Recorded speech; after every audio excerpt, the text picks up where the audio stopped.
Hola y bienvenidos a la Deuces Wild Daily Hustle. Soy Enrique Byrnes y presidente es el mejor cerveza. No abate por No Filter Network, Will the Thrill Clark y Miguelito San Dieguito. But, dead or alive, job or no job, with us or without us, we properly salute our boys. Yes, yes, yes, yes, yes, yes, yes. Woo!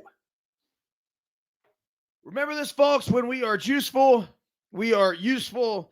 And when we are juiceless, we are fucking useless. A very pleasant good morning to you on the 22nd day of November, 2023. Giuseppe Pepe Manuele in the house. And so, of course, we're going to honor him with the Finn's Mark Clayton throwbacks. How they don't wear those bad boys every single week, I got no idea. And they got to change their helmets back to the old logo. My goodness. It's amazing how many teams got rid of what was a better logo for some futuristic bullshit.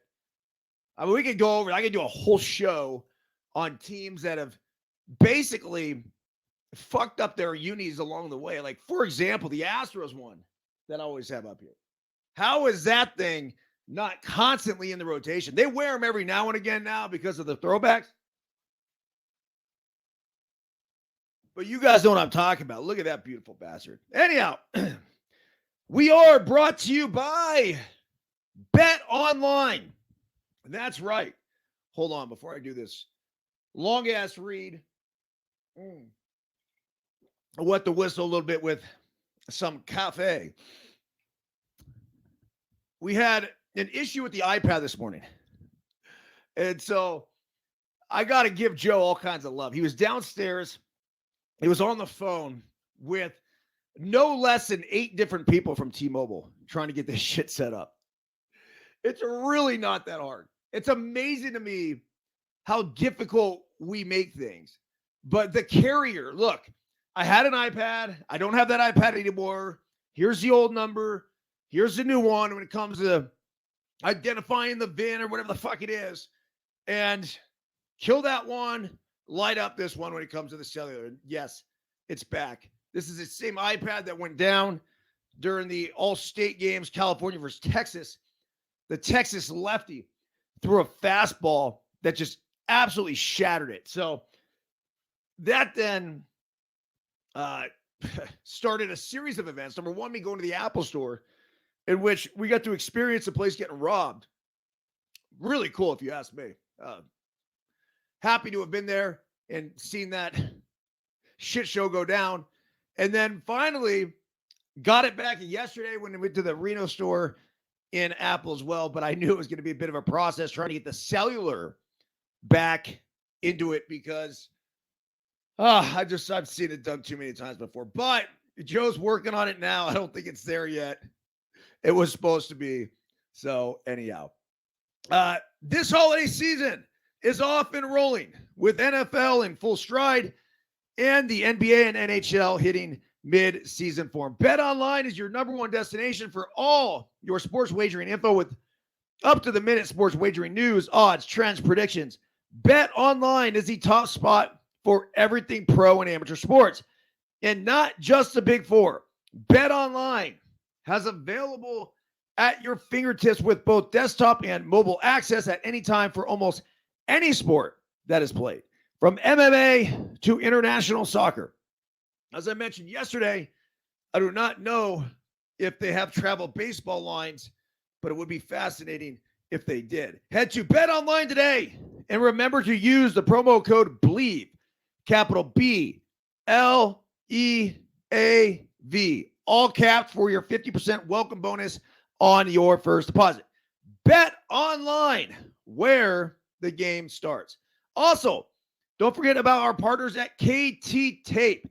Get yourself some pro oxygen tape by hitting the QR code in the upper right-hand corner. That's it. Hold on a second. Right there. It's always a little tricky and awkward because I use my left hand. But sure enough, hit that QR code. Put your email address in there. You'll get 15% off all of the items. If you're dealing with any sort of soreness, any issue, it basically promotes blood flow to the area by lifting the skin, decreases inflammation, and relieves pain, keeping us charging through life. Lastly, to focus for this show, you guys know this. We got our Verge. Go to tryverge.com. This is a cannabis product. It's got honey, it's got lemon, it's got ginger. It is very soothing on the throat as well.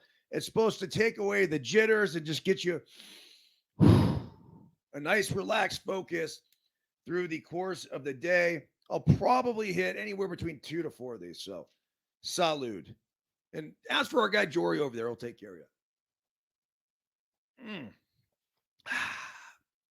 We never pimp products we don't use. And that went down very, very smoothly. Okay, today's Daily Hustle electronic email communication. If you have not signed up for that, go to ericbyrnes.com, put your email address in to start receiving those. We essentially will take the message there, come on here, talk about it, expand upon it, and then get into all sorts of other things, whatever the hottest baseball news is. And then we just kind of go from there. Buenos dias. Today is Wooden Wednesday, November 22nd, 2023. Daily Hustle quote of the day. Here's the only expectation it is useful to have in your mind, regardless of your profession. Quote, I will do the best I am capable of doing today to bring out my best tomorrow. John Wooden. Daily Hustle translation. We are inundated with expectations, whether they are our own or somebody else's. We cannot control an outsider's expectation of us, our team, or our business, but we most certainly can control our own. It's okay to have a vision of where we want to go, and it's okay to shoot for numerical goals we want to reach. Yet oftentimes, there are external forces far outside of our control that may prevent us from reaching these benchmarks. And whether we like it or not, we can't do a damn thing about it.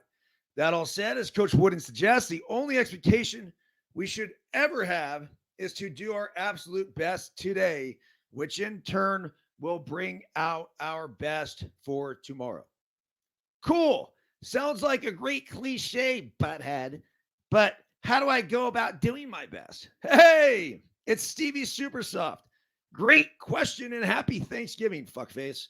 Here is a quick 7-step guide how to do our best today. Number 1, identify controllables. Number 2, create a game plan. Number 3, obsess over details. Number 4, stay fluid. Number 5, be coachable. Number 6, work relentlessly. And number 7, fail forward. See ya. EB. P.S. During the busiest travel week of the year, click pick below for a few unfiltered suggestions I shared on yesterday's Daily Hustle. That should help all of us with airplane etiquette. Also, click blue link for today's DH. And I appreciate you guys joining us, sticking around. I know I came on late here. This is our content creation destination. So basically, this is bonus coverage material. We then go out to 17 different podcast platforms, including Apple, Spotify. Most of you guys are listening there. And if you could leave a review, we would greatly appreciate it. Feeling generous, 5 stars would be fucking fantastic. So, yeah, as I was writing this morning, the problem with do your best. I know what that means. I think most of us know what that means. But how often does somebody give us a roadmap in order to do our best? What are the things that I need to be focusing on if I want to do my best today, which will then set me up for tomorrow? Well, I came up with these this morning. They weren't super well thought out, but I did have the idea that what if there is someone like a CV Supersoft in the world that has no fucking clue how to go out there and do his best and gets distracted because of different, I don't know, distractions outside that will keep people's attention span fleeing? Well, here is the quick 7-step guide. I'm going to go over them quick one more time, just kind of give you an idea of what I was thinking when I put them together. And I'm willing to listen. If you guys have other suggestions about maybe something you would like to see in here, I'm all about it. The issue is that I could have gone on and probably put 50 things down here that we could do to do our best. Then it gets to an issue of how deep do we want to go with this? 7's a number on the list thing that I think is pretty good. It's the same reason why we got 7-digit phone numbers. They're there so we can remember them. I think here's 7 that we could really focus on that could help us. Identify controllables. Look, if shit's outside of our control and we can't do anything about it, why are we going to focus on it? On the same token, if there is something that is within our control that we could physically or mentally do to all of a sudden help the process, well, you know what? Fucking do it. Number 2, create a game plan. Bill Walsh used to script the first 20 plays of the game. And he did it because if the opposing team ran back the opening kickoff for a touchdown, he didn't want to panic. He wanted to stay within himself, have the team stay within themselves, know it's a 4-quarter game, and be very meticulous in the process of execution early on. And you got to practice all those plays so the guys knew what to expect. It is vital to create a game plan. The same way it is vital, and this is number 3 here, to obsess over the details. When you talk about executing a play, I'll go back to baseball here, but the biggest thing in baseball when it comes to youth travel ball, for example, and the difference between winning and losing games, you know what it has to do with? Details. Leads at first base, leads at second base, leads at third base, defensive positioning in the infield, defensive positioning in the outfield. Just those alone. If coaches would focus on winning that game, it's fucking huge. So obsess over the details. Another thing along the lines of the create a game plan, and Bill Walsh would also say this, stay fluid, because if you do go down 7-0, 14-0, 21-0, at some point, you're going to have to make an adjustment. So stay fluid to the game situation, but for the most part, stick to that original plan as long as possible, and then go ahead and make the adjustments. Number 5, be coachable. It's impossible to learn what you think you already know. I don't care how long you've fucking been in any industry. It doesn't matter. You've got to be able to still be coachable, to still learn. And you never know where that lesson is going to come from. It might come from the person who just got hired, the brand new player. It might come from your mom. It might come from your dad. It might come from somebody or something that you never thought it would come from. But so long as we keep an open mind and we're still coachable, it will be beneficial. Number 6, work relentlessly. There's no substitute for work. We could sit here and talk about all this shit over and over and over again. If you're not willing to work and relentlessly work, we can't help you. Lastly, number 7, fail forward. Failure is inevitable. It's going to happen. It doesn't matter who you are. What are you going to do after you fail? Are you going to let it put you into remission where you're like, oh man, a failure, it doesn't work out, I don't know what to do? Fuck that. Use that failure as a lesson. Let that teach you what you need to do to get better going forward. So there it is, the 7 quick step guide on how to do our best today. All right, getting into the articles. I really enjoyed putting these together. I just now have so many to go over that I'm not really sure where to start each day. First and foremost, I feel like, and I might be wrong with this, but the majority of our audience here at Deuces Wild Daily Hustle are baseball fans. So Every single day when I come on here, I'm going to try to give you the biggest baseball news and story that we have, discussion, talking point, whatever. Well, today I read an article right before I came on here. I was actually waiting for Giuseppe Pepe Manuele to go ahead and get this iPad up and rolling. Well, look, let's see here. Gotta go through all of these. Jeez. Not now. Okay. The article that I came across that I think is going to ruffle some feathers. It is in Sports Illustrated for kids. Huh. And the title of the article, No More Starting Pitchers, with an exclamation mark. This is a huge, huge topic because essentially what this article is saying is that the death of the starting pitcher is here. I'm going to go through a little bit of it with you, and then we'll have some discussion on the back end. But they talk about September 8th. This is where it starts with his team leading 4-2. Seattle Mariners pitcher George Kirby went back out for the 7th inning after getting the first Tampa Bay hitter to ground out. Kirby gave up a double to outfielder Jose Siri. Then on the 102nd and final pitch of the game, Kirby surrendered a game-tying homer to Rene Pinto. The Mariners went on to lose 7-4. After the game, Kirby told reporters, "I wish I wasn't out there for the 7th, to be honest. I was at 90 pitches, and I didn't think I needed to go anymore.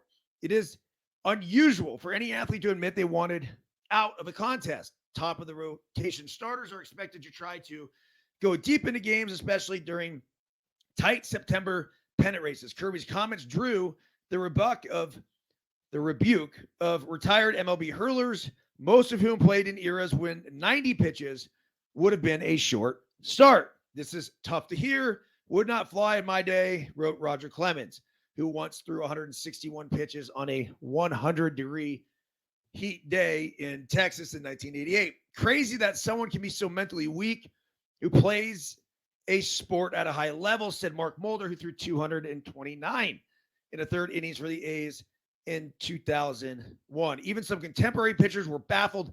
Don't know all the details, but this is really weird," wrote Brandon McCarthy, who last pitched for the Braves in 2018. "I get the feeling if you're just out of gas, but can't imagine ever verbalizing this publicly." The next day, Kirby apologized to manager Scott Service and claimed his comments did not represent his truthful competitiveness, but it was too late. Nearly everyone, fans, commentators, players, piled on Kirby for being soft, especially compared to stars of yesteryear. Even if he was soft, though, was also something else. He was also something else. Absolutely right. The decision to push Kirby past 100 pitches almost certainly did cost the Mariners a key game. Doesn't that matter at all?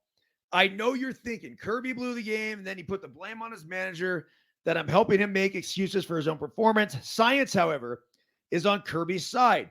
Batting stats rise steadily for more times a pitcher goes through the opposing batting order. In 2023, hitters had a .315 weighted on base percentage on their first crack at the other team's starter. That number improved to .323 on the second time and .336 on the third. The trend makes intuitive sense. Hitters have seen all of their opponent's pitches at this point and know their plan for getting them out. The hurler is also battling fatigue batters don't experience. Speaking of fatigue, Kirby's average fastball velocity, 96.1, ranked 6th amongst all starters this past season. His sinker, 95.8, was the 4th hardest. The Mulders of the world may have topped out at 96 2 decades ago, but they weren't averaging it. Pitchers are exerting themselves more because 90 miles per hour won't cut it. And they're paying for it with their arms.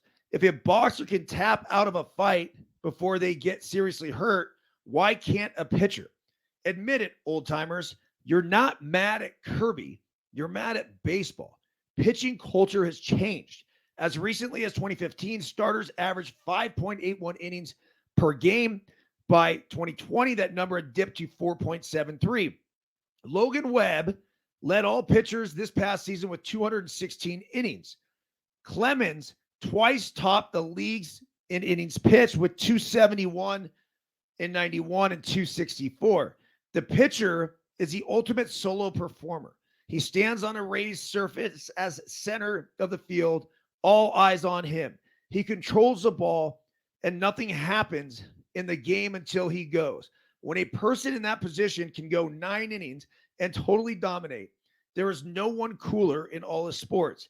And the fact that going the distance in a baseball game is rarer has actually made guys like Sandy Alcantara, who had 9 complete games in the last 2 seasons, that much more special. Shaming Kirby to be quiet and get back out there won't stop the game from evolving.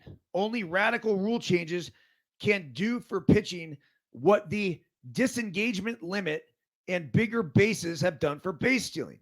Should the mound be closer? Should the strike zone expand? Probably not. Batters already strike out too much. More likely, the game will continue to evolve. Openers will become more prevalent. Rotations will expand or vanish altogether. Bullpens will carry a greater mix of long and short relievers. The starter, as we know it, will cease to exist. George Kirby isn't what's wrong with this era of baseball. He's just caught in between. In 50 years, fans will look back at what Kirby said and find it odd. Not that he said it, but that it even needed to be said. Whew. Okay. There's a lot to unpack right here. Number one, George Kirby, if he didn't feel like he should have been in the game, he should have told his manager. We talked about this before in the Daily Hustle. And I was one of the ones that piled on, but I wanted to understand where he was coming from. And even then when it happened, I did get it because he's not the first pitcher to have that feeling where he felt like the manager left him in too long. Okay. The issue is this. Pitchers are throwing harder. There's way more strain on their arm. There's way more arm injuries that are resulting with it. As I sit here and watch my screen freeze up.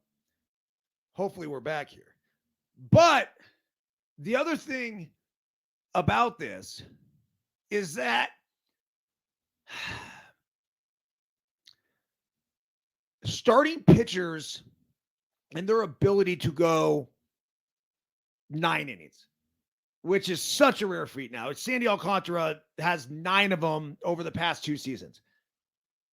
If you go back and look at the statistics, there were guys that would start 35 games and they would go 9 innings in fucking 30 of them.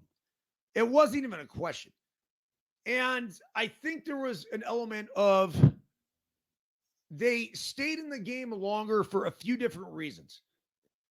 Number one being that they were trained to do so.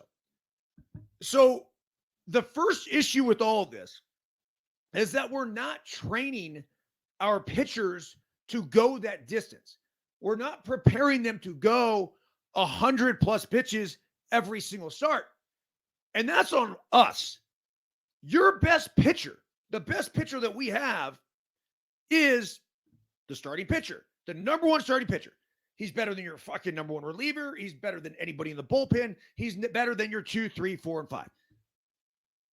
That dude needs to be trained up to go ahead and go 100 plus pitches. Logan Webb, and I give Farhan Zaidi and Gabe Kapler a lot of credit with this, 216, that's not bad. And this is a super analytically driven group that runs the team. So one of the things is that if you look at the numbers of Justin Verlander, you can't put everybody else in a box. For a long time, and I don't know what the recent statistics say, but for a long time, Justin Verlander would get better and throw harder as the game went on. Well, part of that is because that's how he trained. And he actually purposely would do that. So to think that starting pitchers will become extinct, number one, it's not going to fucking happen. It's just not. Are we going to train more long relievers? Are we going to train more openers? I mean, what's an opener? An opener is a fucking late game reliever. That's all an opener is. And there were a few different times in the playoffs where it worked out for shit, meaning it didn't work out at all. So that trend of putting your 9th, 10th, 11th best pitcher out on the mound to try to get super important outs at the beginning of the game and going through the top of the lineup, you want to fucking do it, go ahead. That's up to you. Ultimately, you know what I want? I want my dude on the mound in high leverage situations. So wherever that high leverage situation is, I'm in. Now, is the first inning a high leverage situation? Yeah. Going through the top of the lineup, it is. It's important. So if anything, if you want to use quote unquote the opener, I'd probably go to my best reliever. You could make an argument to go to your closer in that situation. So I just think the total argument with this is we got to train our starting pitchers up. We have to also teach them that velocity is not everything. It's not. Is it important? Of course it is. Is it everything? It's not. The amount of pitching that's going on these days is almost sad. So when you see a guy like a Paul Sewald, who was very successful in throwing 92-mile-per-hour fastballs up in the zone, it's impressive. I think the automated strike zone is going to change shit too, in the way guys pitch and trying to hit that curveball to the top of the zone, whatever. But the bottom line is, think about it as there's 25 guys in a roster. Let's just say you have 12 position players and 13 pitchers. Rank your pitchers from 1 to 13. Who do you want to have the ball in their hand most? I want 1, 2, 3, 4, and 5.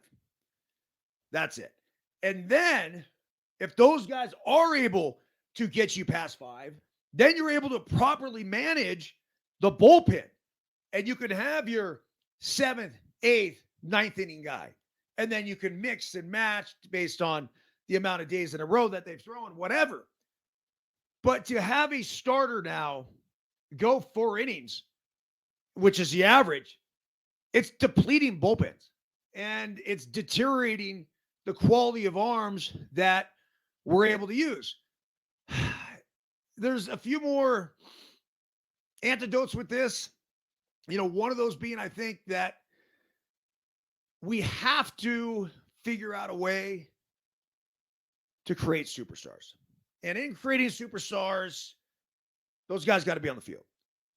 So if Major League Baseball, who is so proactive about all the rules that they want to change, why not? You're a starting pitcher. You go X amount of pitches. You go X amount of innings, whatever it is.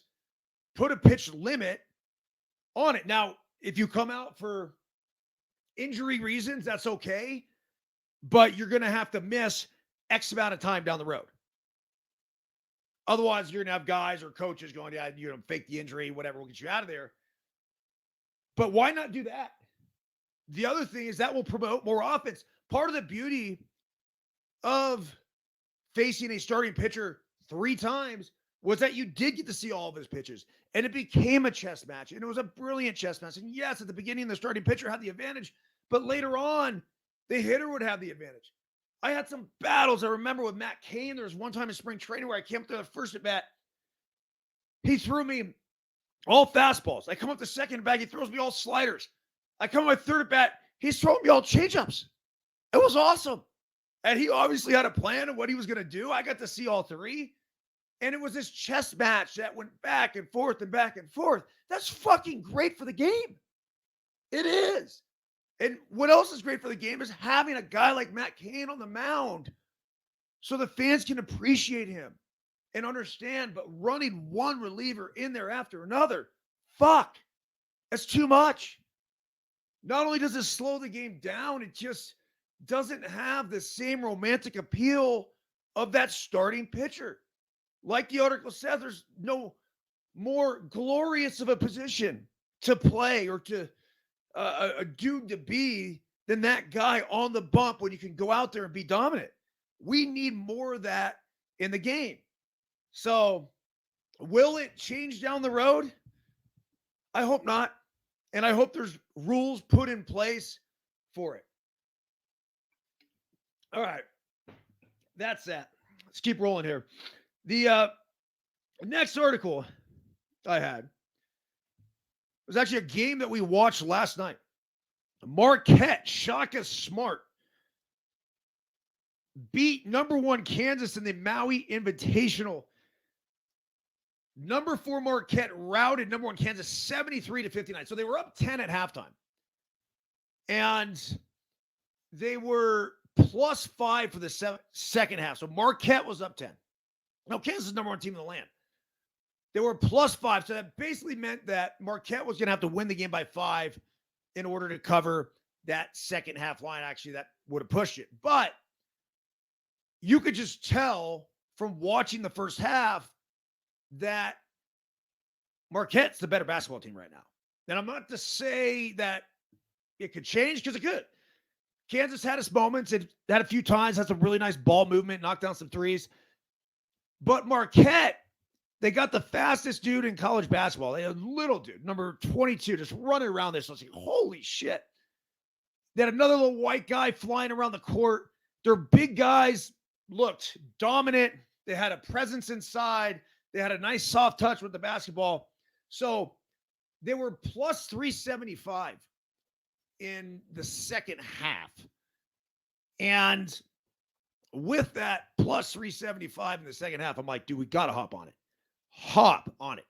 So basically meaning that on the money line, they were +375. So they would have had to beat Kansas in the second half, and they would have had to win the game by 11 or more points. Well, sure shit, what happened? They end up winning 73-59, 14-point winners. Marquette not only covers the line, the original line of the game, which was like 3. They then cover the second half line, and they cover the money line for the game and the money line for the second half. Huge fucking win for Marquette. Look out for them. That's going to be a force. UCLA plays Gonzaga tonight. UCLA is getting 4.5 in that one. I like the Bruins. They played Marquette super tight the other night. They lost 71-69. The Bruins lost 71-69. But a lot of people watched that game. I did not. A lot of people who did are saying that the Bruins should have won it. They were up 12 at one point. So back to the Maui Invitational tonight. Hawaii late last night. For all of you curious, they played Northern Arizona. We bet on Northern Arizona just based on the fact that we figured they'd be in shape because of the high altitude training. They were getting +14.5. They lost by 9. So another nice pool by our boys out in Flagstaff. All right. The Monday night football game is now a flex game. This is crazy, but it's just going to mix things up in the last few weeks of this season. I'll explain it here. For the first time in NFL history, the league is allowed to flex Monday night games, and we could see the NFL utilize its new power at some point over the next few weeks. When it comes to flexing Monday night games, the league has to follow 2 rules. Number 1, the NFL can only move a game that's being played between week 12 and week 17. So we're here. If the league is going to utilize flex scheduling, the decision has to be made at least 12 days in advance. Based on how the rest of the Monday night schedule breaks down, it seems that there is only one game that really has a chance to be flexed. And the NFL VP of Broadcast Planning, Mike North, revealed that game during a recent interview on the SI Media podcast. First, let's take a look at the remaining Monday night games. We got the Bears at Vikings, week 12. Week 13 is the Bengals at Jaguars. So we just had week 12, right? It's the Bengals at the Jaguars. Week 14, that's week 13. Week 14 is Titans at Dolphins, Packers at Giants. Week 15, Chiefs at Patriots. Week 16, Ravens at Niners. That's going to be a good one. Week 17, Lions at Cowboys. So you're not changing week 16 or 17. The Chiefs are always a big draw on Bill Belichick. Yeah, I'm not changing week 15. Titans at Dolphins. Packers at Giants. I mean, that would be the shitty one. There you go. The Bengals are still relevant. They play the Jags, who are relevant, so you're not going to mix that up. But the Packers at Giants, let's see if I called it. It says the Bears-Vikings game can be flexed because we're already inside the 12-day window for making a decision it can't be flexed. Okay, we already had that. The problem with moving the game is that the Jets play at home Sunday afternoon, so the NFL can't simply move the Giants to Sunday. Since the two teams share a stadium, the way to solve that problem will be to have two teams flip games in that situation. The Giants could take the 1 p.m. slot on Sunday that is currently occupied by the Jets, and the Jets would move to the Monday night game. The reason the NFL is considering this move is because the Jets are playing the Texans, which is one of the league definitely wants to flex and do prime time this year. Yeah, CJ Stroud, of course you do. I'm not sure we do it nor said of the flipping the two games, but the Texans have played their way into a national television. We're looking for an opportunity to feature them. According to North, the Packers and Giants were wrenched into the league's Week 14 flexing plans when they both won in Week 11. A week ago, I would have told you, yeah, it's a certain possibility. So anyway, I think it's good. I do. I think it's important that you get those prime matchups out there. We'll see if they pull it off. And thank you, Eleanor, for barking at the blower. By the way, I spent a good hour blowing the cage yesterday. There is nothing more rewarding than manual work. I'm serious.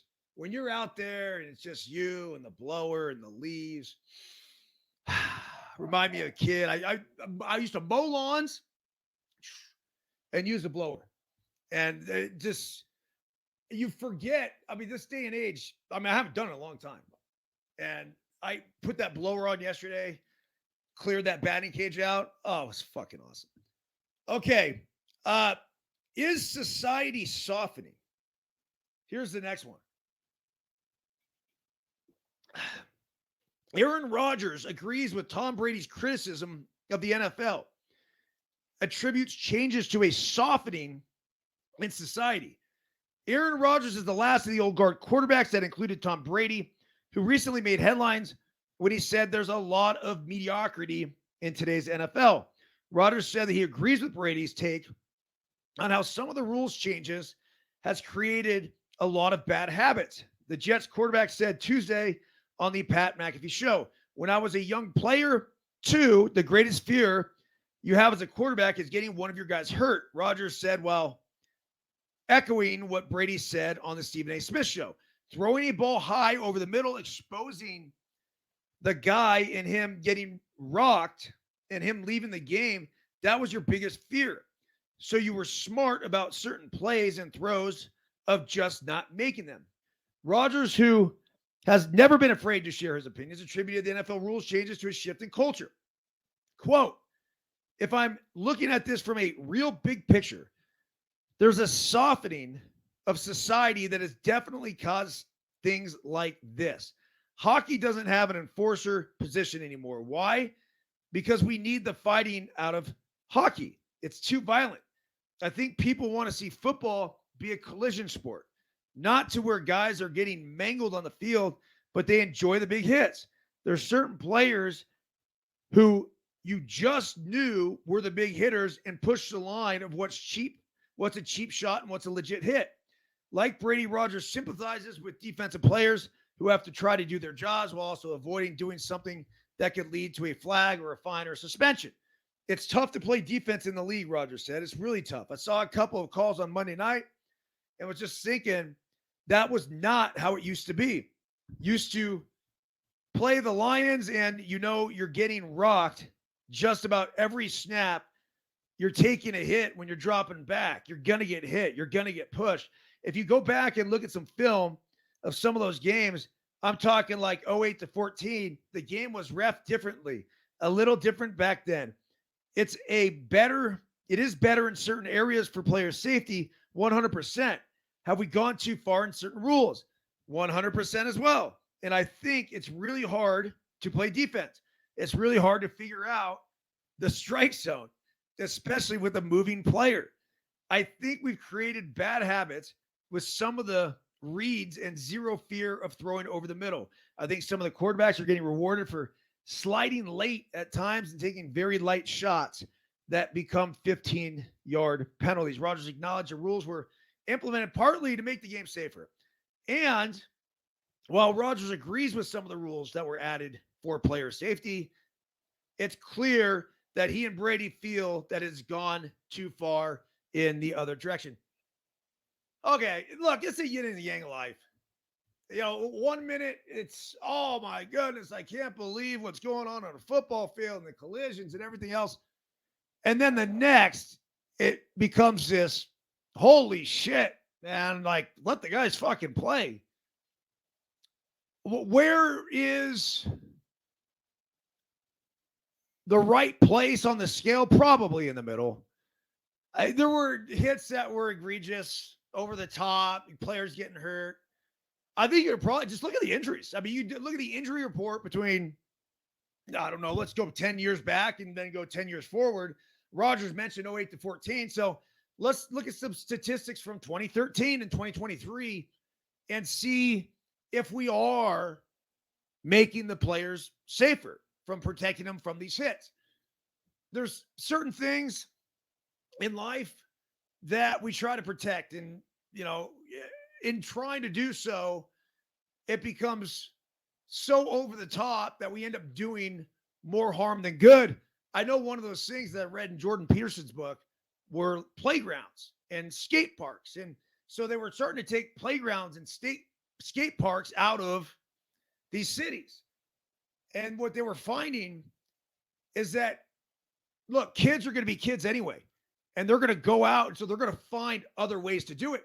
The big argument in hockey is that in hockey, the enforcer was put there to know that if you're taking a cheap shot, you're going to now have to go fucking toe to toe with whoever that enforcer is. Well, the reason why they allowed fighting is because without it, there would just be more and more cheap shots. So instead of trying to just square up, boom, duke it out, and it be over with, the cheap shots would continue and continue and continue and continue. That was what happened in the old days back in baseball as well, where now all of a sudden the guys are going to police it themselves. They throw at you and throw it back and throw it back and go on and on and on. So where's the right answer? I'm not quite sure, but understand this. The guys that play football, the guys that play hockey, the guys that play baseball, the kids that want to play on the playground, they need to have an autonomy about them that allows them to express themselves. And when you try to bottle that up or put all sorts of rules and chains and handcuffs on this thing, it's not going to fucking end up well. Now, what direction it goes, no idea. But ultimately, yes, we would like to protect the players, and I think it's really important. Overall, I think you got to look at this and continue to make adaptations and adjustments along the way. Okay, this is a fascinating one. Fascinating. Jim Irsay, the owner of the Colts, blames the arrest on police prejudice against white billionaires. Yep, you heard it here first. That's right.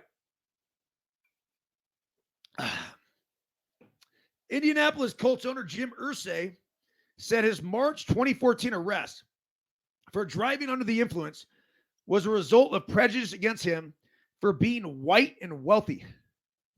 The longtime NFL owner spoke about the circumstances of his arrest in an interview with HBO Real Sports that aired on Tuesday. Irsay later pleaded guilty to one misdemeanor count of operating a vehicle while impaired after initially facing 4 additional counts of possession of a controlled substance. Quote, I am prejudiced against because I'm rich white, and a billionaire. Irsay told HBO's Andrea Kramer, if I'm just the average guy down the block, they're not pulling me in.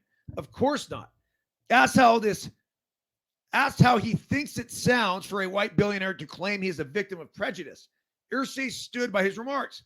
Quote, I don't care what it sounds like, Irsay said. It's the truth. I could give a damn what people think, how anything sounds or sounds like. The truth is the truth, and I know the truth. Police in the Indianapolis suburb of Carmel pulled Irsay over after observing a man in a Toyota Highlander driving slowly, stopping in the roadway and failing to use a turn signal. Authorities discovered various prescription drugs in Irsay's vehicle, along with more than $29,000 in cash. What is that, a fucking crime? A toxicology report showed Irsay had painkillers, oxycodone, hydrocodone, as well as alprazolam, which is used to treat anxiety, in his system at the time of his arrest. Officers on the scene said he had trouble reciting the alphabet and failed other field sobriety tests. The NFL suspended Irsay for the first 6 games the following season and fined him $500,000. Irsay claimed that when he was asked to take a field sobriety test and looked unsteady walking, it was because he had just had hip surgery. That's why he pleaded guilty. If he had been profiled, Irsay said he just wanted to get it over with. The Carmel Police Department said in an email statement to the Indianapolis Star, we are very sorry to hear the comment about our officers and our department. We have a very professional agency consisting of officers that strive to protect our community with integrity and professionalism. The 64-year-old businessman also told Real Sports he had gone to rehab for an addiction 15 times, in that he once nearly died of an overdose, adding that addiction and alcoholism is a fatal disease. Irsay's father, Robert Irsay, built his fortune through a series of successful heating and air conditioning companies before purchasing the Baltimore Colts and controversially relocating the team to Indiana in 1984. Jim Irsay has owned the Colts since 1997, when he emerged victorious from a legal battle with his stepmother over the ownership of the team following his father's death. Okay. Look, do I think that a white billionaire is profiled? 100%. Like, I think Irsay is right in that. Now, are they prejudiced against Jim Irsay because he's a white billionaire? I can't tell you that. But I don't think it really fucking matters. What matters in the situation is that Irsay was loaded up on drugs and alcohol, and he couldn't recite the fucking alphabet to officers. So even if he does get looked at differently, being a white billionaire, like, what does that have to do with him being intoxicated and being all drugged out and getting him off the road like they should have? Like, don't let that man on the road. You can't. That's a hazard to society. But there's something else here that I want to know. Because if he was profiled as this rich white billionaire, and they did, quote unquote, take him in because of that, why the fuck was he driving a Toyota Highlander? What part of Toyota Highlander says I'm a billionaire? That doesn't make a lot of sense either. So maybe they knew who he was once they saw his identification. But that Highlander, man, I mean, the last I checked, that didn't reek billionaire to me. So that's another argument against the profiling of the rich white billionaire. It doesn't matter who we are. It doesn't matter what color we are. It doesn't matter what race we are. It doesn't matter what sex we are. We're all going to get profiled. We're all, like, someone's going to look at me. I'm a middle-aged white male. that wears my hat backwards and sunglasses all the time, and I got this Bozo the Clown hair coming out of my fucking like whatever. It happens, and I think it's okay for all of us to observe what somebody else looks like, but don't judge, because I don't think looks always tell the entire story. So we have to be careful with not necessarily the profiling. It all depends on how you look at it, but it's in judging the person at that point. But we were talking about this last night in the college situation with white males right now, especially white males going to like a private school. Good luck getting into college. And that was the big thing, because it wasn't only white males that were discriminated against and not getting opportunities to go to these prestigious schools, but the entire Asian community, who historically have really high test scores. Same thing happened to them. And if you were to ask me where I sit on this, if I'm a school, I would really like it to be proportionate to society, right? So if you have X amount of this and X amount of that, this is what our society looks like at this point, all around the world, globally. This is what it looks like. This is what I would like my school to look like. I would try to prepare my students for what the real world will look like down the road. I think that's critical. Really, really important.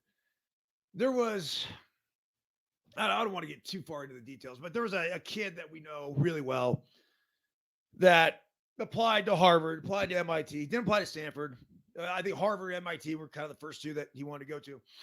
And crazy, crazy, brilliant kid. So engaging. I could sit here and have a 3-hour conversation with him, 18-year-old kid, and not want to get up from my seat. And you guys know how much I like to move. He has a life experience where it comes from not only some interns that he did with major financial institutions, venture capitalists, all of it, dealt with the passing of his father, who was former military, huge, went to, I believe it was West Point, like just awesome history, intelligent kid, all the things that if I'm a college, I want this kid in my school, period. Well, apparently, and I don't know, because I don't have all the details and records and everything. Apparently, just through the word of mouth and our little community, rejected from every single school but Boulder. So he's going to Boulder. It's having a blast. But what the fuck is wrong with these other schools? Like, how do you see this? I had all the test scores, had all the grades, had all the accolades, had the sports, had everything you could dream of, and didn't get it. So it's just a head scratcher for me. And I'd have to ask again, like if I'm running any school, I want it representative of society, and I want people who have stories. When I know that their story could help this kid, and their story, then that story would help this kid. It's just, and you mix and match, and that's life, right? That's what all of us should want to hope that we would get out of our schools. Okay, geez, 11:31. Have no idea when I even started this thing. You got to figure we are towards the end right now. I'm gonna finish with the Wake Forest coach Dave Clawson mocked Notre Dame's love for Sam Hartman. Wake Forest football coach Dave Clawson jokingly took offense to Notre Dame's tribute to Fighting Irish quarterback and former Wake Forest star Sam Hartman, which played the song "I Will Always Love You" by Whitney Houston while showing the quarterback on the video board during last weekend's Senior Day tribute.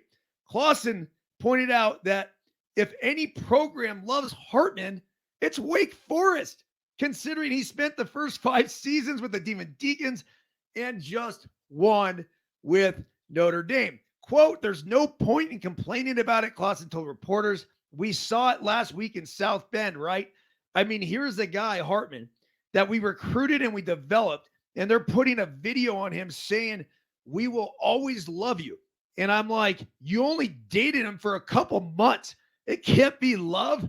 We're the ones that love him. We had him 5 years. You rented him for a season. They bought him and rented him for a year, and now they love him. When that video played, I was just like, holy cow, this is where college football is. Clausen's fucking right, man. He nailed it. It is so true.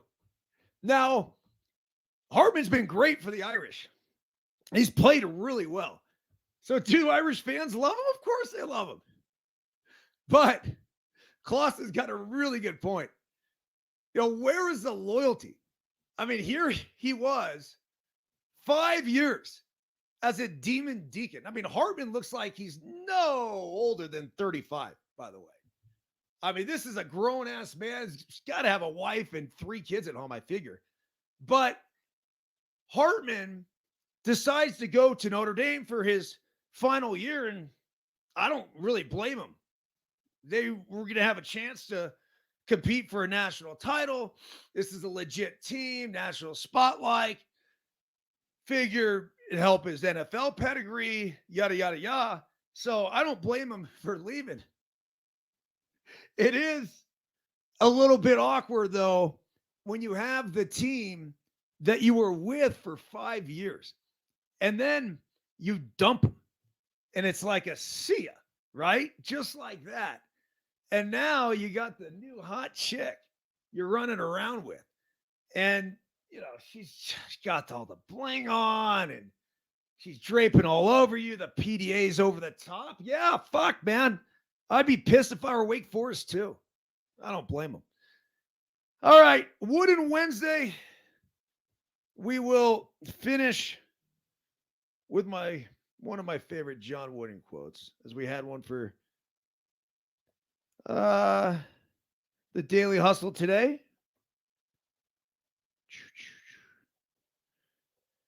Here we go.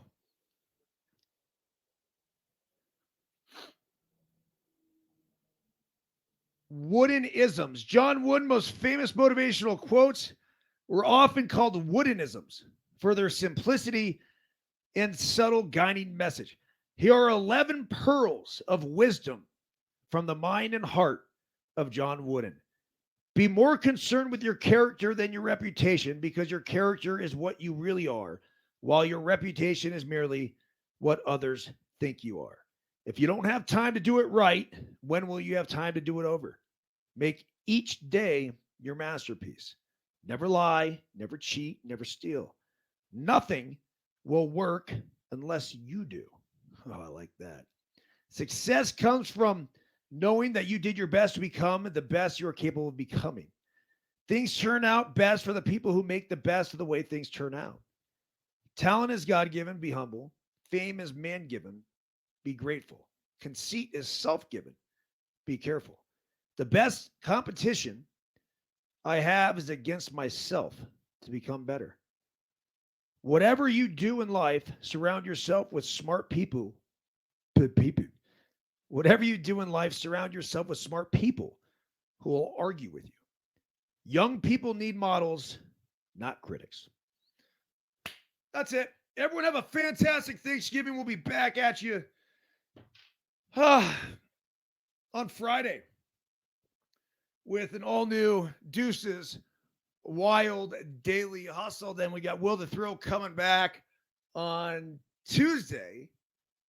And that'll be it. Happy Turkey Day, though.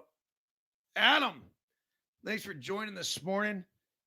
Pete, Bobby, Mike, Linda, Michelle, John Emmanuel Ramos, Henderson, Makati City International. Once again, motherfuckers, if you're listening on Apple, Spotify, if you want to leave a review, we'd greatly appreciate it.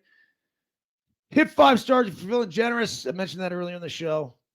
And happy Turkey Day, everybody. Let's enjoy some football tomorrow and just be grateful for everything that we have in our lives. That's it. See ya!